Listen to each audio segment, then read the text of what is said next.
information about cells. But what we're talking about now, so we talked about cells in general. We talked about biochemistry, sort of all the chemicals involved in living things.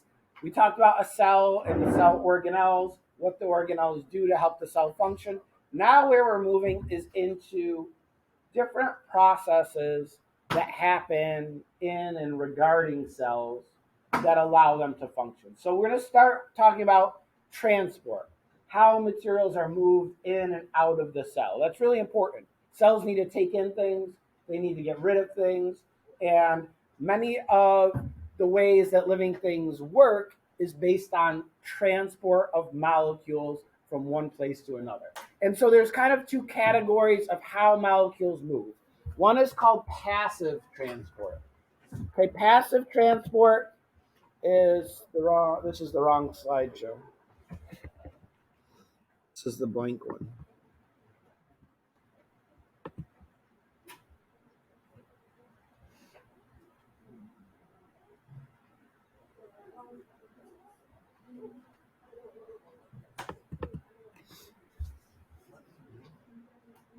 So this term passive transport refers to molecules moving, but without the requirement of having any energy involved. Okay? These are molecules just moving in sort of their natural pattern. And so the term we use for this is diffusion. Diffusion is when molecules move themselves from a high concentration, from a crowded area, to a less crowded area, to a low concentration. Molecules just would do this on their own. So like if you imagine, if I took every 10th grader in our school, I could jam them all in this room and they would fit. That would be a very high concentration of 10th graders, right? Hello? Hi. Yes. Sure. Where did you say council? Okay. Trinity Council Office. So if I took all the 7th graders and jammed them into this room and closed all the doors, they'd be very crowded. That would be a high concentration. Then if I open that door into Miss Hennessy's office, would some people just naturally go in there?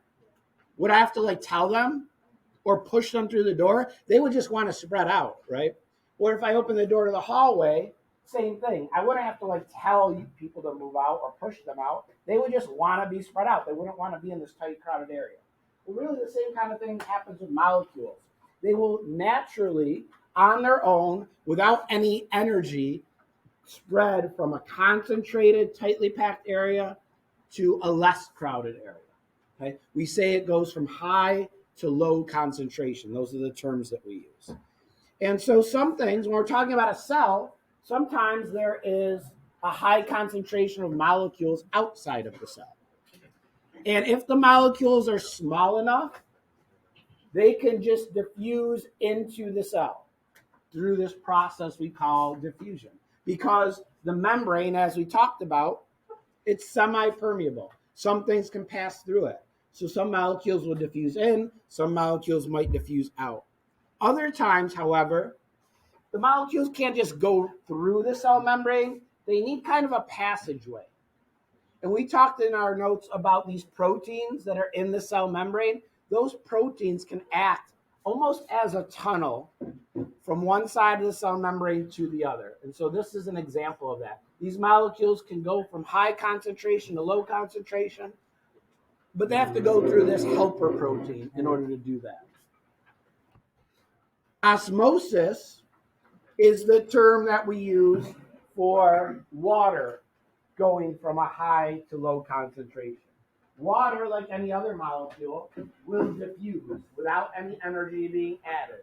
It will go from a crowded area to a less crowded area. And this is really important. So osmosis is the diffusion of water through a membrane. So if you take a cell and you put it in really salty water, the cell itself has a higher concentration of water. The salt water has a lower concentration. It will lose water. It will kind of shrink and shrivel up. If the opposite happens, if you take a cell and place it in pure water, 100% water, that's a high concentration of water. Inside the cell, there's a bunch of stuff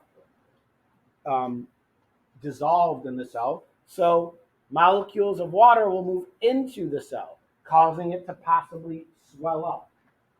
So those are examples of osmosis, the movement of water. If I take a cell that's 97% water and I put it in a solution that's also 97% water, it will stay relatively the same because they're equal concentrations.